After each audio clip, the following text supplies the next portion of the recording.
terrorist state. Russia is a terrorist state. Russia is a terrorist state. Russia is a terrorist state. Stop Russia, stop the war. Stop Russia, stop the war. Stop Russia, stop the war. Stop Russia, stop the war. Stop Russia, stop the war. Stop Russia, stop the war. Tribunal for Russian war criminals. Tribunal for Russian war criminals. Tribunal for Russian war criminals. Tribunal for Russian war criminals. Tribunal for Russian war criminals. Tribunal for Russian war criminals. Seize Russian assets. Seize Russian assets. Seize Russian assets. Seize Russian assets. Seize Russian assets. Seize Russian assets. Thank you, Tommy. Now, my friends, if you haven't heard, I'd like to remind you and inform you about a certain very interesting meme that has surfaced not too long ago. Take a look at this lovely t-shirt that our friend Ames here has. MUGA, Make Ukraine Great Again. This t-shirt did not just come out of nothing. This was an idea created by one of the biggest Russophiles, biggest shills for Putin's terrorist regime, biggest apologists on this planet. Margery Taylor Greene, also known as Moscow Margery, also known as Margery Traitor Greene. Now this individual, if such a word is not being too charitable with this person, this individual, my friends, has always opposed Ukraine, always opposed any kind of aid for Ukraine, any kind of help, any kind of even revelation of truth about Ukraine. That's what she is as an individual, my friends. And she came up with the idea of bringing a little hat saying MUGA and blaming the Uniparty in America of being MUGA, Make Ukraine Great Again. Oh, but they don't care about the American people. They don't want to make America great again. They want to make Ukraine great again, right? That was her point. But my friends, it's truly funny. It's very funny that an individual like that makes such a funny meme and brings it into life. It's truly interesting. Because when she tries to be funny and makes jokes about Ukraine, she fails. But when she's trying to be serious, she succeeds in being funny. That's a theme going on with all of these Russophiles, all of these individuals who continuously shill for the Russian terrorist regime. And we have met these individuals aplenty, especially on 9th of May, which once again is their main event throughout the year. So next year, my friends, I'd like to invite you all to come there and to counter-protest with us against these Russophiles and against these apologists who go there to support a terrorist regime. And you might ask, well, why do they go specifically to the Imperial War Museum? Well, that's a very good question. But it seems like the answer is obvious. It's because it's more out of the way than, for example, here in the center of London. We all know the British people support Ukraine. We know that because they have shown that with their actions. And we are grateful for that. And also, my friends, we know that the Russophiles are afraid of revealing their opinions in public, in places where they know there's going to be opposition. Now we are not afraid of opposition. We face our opposition head on. And we ask them questions and we answer their questions, if they have any questions to ask us, that is. Now my friends, when we came on 9th of May to speak with these unsightly individuals, the conversation started in a very feral way. They threw themselves at us. They brought their little columns, their little sound systems, and tried to stick them in our faces. And then, when I tried to get that column away from me with a finger, just trying to gently get it away, you know what they did? They started shouting and saying, "Why are you so close? Don't touch it! Don't touch me!" Well, my friends, why did they come so close to us? We were practicing our right of freedom of speech, of referring to people and asking them simple questions, giving them time to answer. But they never wanted to answer in the first place. just as the Russian terrorist regime does every single time. When a question is asked, they either avoid it, ask a counter question, or resort to what about it. It's always one of these. They never answer those questions because they don't want to answer them. They don't have good answers. They know that the more they answer, the more they will dig themselves deep. Would you like to ask us a question today, my friend? That's fine, my friend. That's fine. You can just stay here and listen to our message, because everybody's welcome to listen. And everybody should know this message, because the world should know, so that people have the ability to form an informed decision based on the facts at hand, and not based on the misinformation spread by the Russian terrorist regime. That's exactly what it is. It is the terrorist regime nowadays, trying to subvert the West, trying to make sure that the Westerners hate the countries where they live. Vodka? We don't have any vodka, my friend. Tommy, come back. Tommy. I told you, come here. Vodka, my friend, we don't have any vodka here, I'm sorry. Any other question? Vodka? I'm telling you, we don't have vodka. What? I can't hear you, I'm sorry. You might need a few English classes, I am very sorry. I really can't understand what you're saying. Anyway, no problem, no problem. If you formulate a good question, I'm eager to answer it. I don't mind answering any question. But my friends, this is one of the key British values. One of the things that many people fought and died for in this country. The ability to speak, the ability to interact with each other, without having to resort to physical violence. Now the Russians do not understand this. It goes beyond them, it flies over their head. Do you have another question, sir? I know about English, I'm trying to understand your question. He doesn't English. He's Russian. Who's Russian? Who's not English? So do we. We all like England, we all like Great Britain, my friends, and we're very grateful for great help we have received. So let's say it together. Thank you, Britain! Thank you, Britain! Thank you, Britain! Thank you, Britain! Thank you, Britain! You're welcome, Ukraine! That's right, my friends, that's right. We have to always be grateful to the countries that have helped us, to our friends. And the Russian terrorist regime has proved itself to be our enemy. Again, and again, and again, every single time. Every single time they act, it is against Ukraine, against the West, against the free world. And yet, unfortunately, we still have some uninformed people claiming that no, Russia is not my enemy. Well, my friends, what is the definition of an enemy? It's somebody that hates you, that despises you, that wants you dead. Would you like to ask a question, sir? Where are you from? Me? I am from Ukraine. What about you, sir? Where are you from? I'm from Czech Republic. From the Czech Republic. Lovely. Do you have a question, sir? Yes, yes. Go ahead. It says that has to be the talking between two like parts or two. There has been talking for a long time between Ukraine and Russia has betrayed their word every single time. I don't finish question. No, be quicker then. Yeah. We can't give you half an hour to ask your question. Why are you so arrogant? I'm not arrogant. My friend, if you want to ask a question, ask a question. I give you a question. So what's the question? All right. Who says that have to be talking between two countries? That's not a question. You're trying to, you're distorting what I'm saying. Just ask your question. I will tell you this question. Just let me Go ahead then, ask your question. Listen. Ask your question. You are a very young boy, and you have to listen properly. Okay, my friend, I think you have a very bad attitude towards this. You come here, I give you time to speak, I give you time to ask your question. Instead of asking a question, you try to distort what I say, and you call me arrogant. When I am the only one who actually gives people a way of asking a question. What's your question?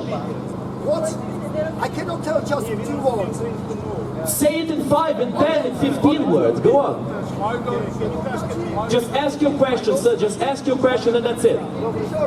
You don't have to get upset. You can be calm. You says that must be talking between Russia and Ukraine. I never said that. No, I didn't. You weren't listening very carefully. What's your question? What's happened in the Donbass? How you call this? What the people in the Donbass? Tell me. Dambili Bambas. The perfect argument. Dambili Bambas. Now, my friends, I'll tell you what happened in Donbass. The people of Donbass had no idea what the Russians were up to. They had no idea what the Russians wanted to do. And some of them actually supported Russia because they thought there would be a peaceful transition of power. So what happened is that Strelkov, also known as Gilkin, the terrorist, went to Ukraine and started destabilizing the situation. He got all kinds of neo-Nazis on his side in Russia. He brought them to Ukraine. He started destabilizing the situation. He got them armed and he got them fighting against the government of Ukraine. Now what happened after that is that they tried to stage a coup in eastern Ukraine. And of course the Ukrainian military fought against the Wagner group and his militiamen. Do you agree that the Wagner group was in Ukraine trying to take over Ukraine? Okay, thank you very much. So you agree to that? What's the disagreement then? You must look at the global system, what's going on. What's the global system that's going on? Go on. Yeah? And you are proud about Stefan Bandera. Stepan Bandera, that's right. A hero of Ukraine. And a hero. A hero of Ukraine. He's hero of Ukraine. He's a hero of Ukraine, yes. You know that his man in Czech Republic, in my country, killed the people in 1946. You know about it? He killed people in 1946. How Right interesting. now, not 90 years ago. No, hold on, Rui. Hold on. You know, I love when uninformed people try to act. No, aren't you going to listen to the answer? Okay, so you love asking questions, but you don't like hearing the answers, can you? You just can't take it, can you? And then you call people arrogant. I love these people. They are the face of Russophilia, the face of communism, the face of supporting genocide. It's right there. If you want to see it, my friends, take a good look at those individuals. Individuals who, instead of asking a question, try to distort your words. Now this individual comes here and the first thing he says, he claims that I said something I did not say. He claims that I said that there needs to be talks between Ukraine and Russia. Never said that. I said there were many talks in the past between Ukraine and Russia has betrayed them every single time. That is the reason why there cannot be any talks between Ukraine and Russia anymore. Now I hope that arrogant individual is listening now so he can finally hear the true words that we are saying here. The talks with Russia are impossible.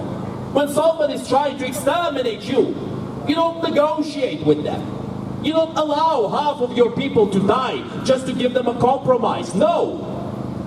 You fight against them as much as you can. That's exactly what Ukraine is doing. It's defending itself, defending its right to exist. What is the Russian terrorist regime doing? It is enforcing its will on a sovereign country, on a country that it has made treaties with, that it has recognized as a sovereign country. What is that, my friends, but terrorism? To be attempting an extermination of a people who you recognized as sovereign in the past, but all of a sudden, no, you decide you want to take over them. Just like the good old days of the Soviet Union, right?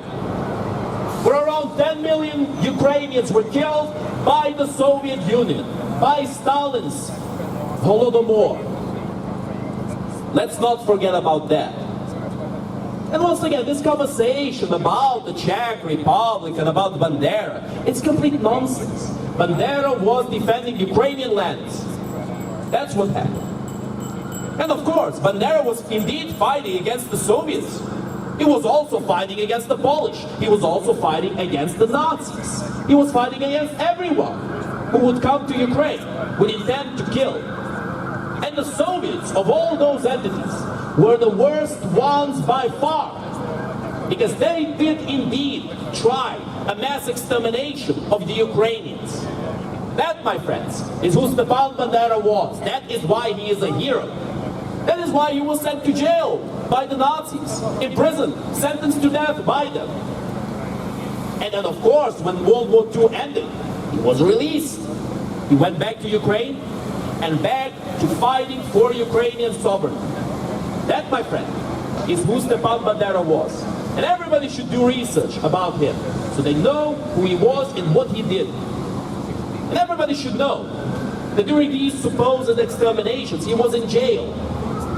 And it's a little bit difficult, I'm sure you will agree, it's a little bit difficult to perpetrate a genocide when you are in jail. It's just a tiny little bit difficult. But of course, something as ephemeral as the truth never got in the way between the Russophiles and what they want to see as the truth. It never got in their way, because they do not care. They live in a post-truth society, a society where truth does not matter, a society where it doesn't exist, a society where the only thing that exists is power and the righteousness of the might that only Putin possesses. Keep in mind, because although Russia loves to pose as a democracy with these different parties like the Communist Party and the Liberal Democrats of Russia, right? Who Zhirinovsky was the leader of before he kicked the bucket. And that was a very funny part of this whole situation. Zhirinovsky, at the beginning of the special military operation, as they call it, he claimed, "We will win this war or I will die." A few weeks later, Zhirinovsky died. So, if anything, that's a good omen for us, my friends. I think we should see that as a good omen. And the Russians should look at that as an example of what's going to happen with them if they continue to follow Putin into the abyss, if they continue to follow genocide, if they continue to try to perpetrate it.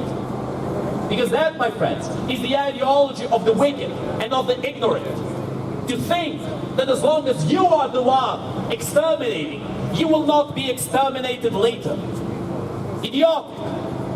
If you allow a psychopath to take over, it doesn't matter if you are on his side or not. You never win if you're on the same side as a psychopath. Because in the end, he will find you guilty of something. And it just so happens that an authoritarian regime like Russia, it's simply impossible for it to find blame within the regime. They will always point fingers outwards, because that is what an authoritarian regime is. That's how they function. That's the only way they do things, my friends. They can't say, "Oh yeah, the president is to blame." Sure, they can't say that, because the president, they have the president, quote unquote, Putin, their Tsar, their leader. Exactly. Thank you, my friend. Thank you. Piece of shit. Exactly. That's what he is. That's exactly what he is. But in political language, he's an autocrat. He's a crook, a criminal. He's not a democratically elected leader, man. And of course, the world has condemned Putin's rise to power. The European Union has condemned it. Many countries all over the world have condemned it. And yet, that doesn't matter to Putin, because Putin doesn't care about appearances. Not anymore. Not after the full-scale invasion of Ukraine, he doesn't. At this point, they stopped caring completely. They can do a mass extermination. They can do a new Bucha every single day, and they will still not care. They will still act as if it was all the Ukrainians, as if it were all NATO who did that. That is, my friends, the best sign of a post-truth society. And we have to ask each other always, we have to ask this question to each other all the time. Do we want to live in such a society? Do we want to live in a society where no words matter except the words of the supreme leader? Do we truly want that? I believe the answer is no. I believe the answer is we do not want to live in an autocratic society that exterminates people on a will. But of course, the people who support Russia might think otherwise. And it's truly very funny how some of the individuals we spoke to, who shill for the Soviet Union, and they always say, "Oh no, yes, the Soviet Union failed, but it's because of the corruption of individuals. Because it was a good thing, right?" Wrong. Thank you, my friend. Thank you very much. Thank you for coming. Thank you. All the best. Slava Ukraini! Героям слава! Slava naciji! Смерть ворогам! Україна! Понад усе! Україна! Понад усе! Україна! Понад усе! Героям України тричі! Слава! Слава! Слава! Thank you, my friend. Thank you so much. Thank you. You know, this individual, lovely guy, I love him. You know, so much energy, guys. We should have that much energy. I know it's a bit hot, it is a little bit steamy in here, but at least we will get a good tan, right? That's always a good sign. I hope I won't get lobstered today. I think with this sun always in my forehead, I might get a little lobstered today. But you can't help it, right? You just can't help it. Sometimes sacrifices need to be made, my friends. Sometimes they do need to be made. And not to mention, my friends, that nowadays the West does not have to sacrifice almost anything to help Ukraine. The only thing they have to do is to be unequivocal about the way they describe this conflict. To say it loud and clear that Russia started this war, Russia escalated this war, and the only way to stop this war is to stop Russia once and for all. As should have happened long ago, as should have happened in 2014 when they first invaded Ukraine, as should have happened in 2008 when they invaded Georgia, as should have happened when they were genociding the Chechen population inside of Russia. But it did not. Russia does not simply decide to be a terrorist regime from one day to another. The Russians had a choice when the Soviet Union collapsed to move to the free world, to become a free country, or to go back to be an autocratic hellhole. And my friends, it would seem like a large amount of the Russians have made their choice. And now, we need to make our choice also. Because Russia, it's not an isolationist country. Isolationists, they love Russia because they're being sponsored by Russia. Their pockets are full of rubles. Individuals like Orban, Viktor Orban, like Robert Fico, individuals like Le Pen, individuals like Tucker Carlson and Margery Taylor Greene. Every single one of them is an isolationist. It's a far-right isolationist too. And it's not a mere coincidence that both the far-left communists and the far-right isolationists support Putin. It's not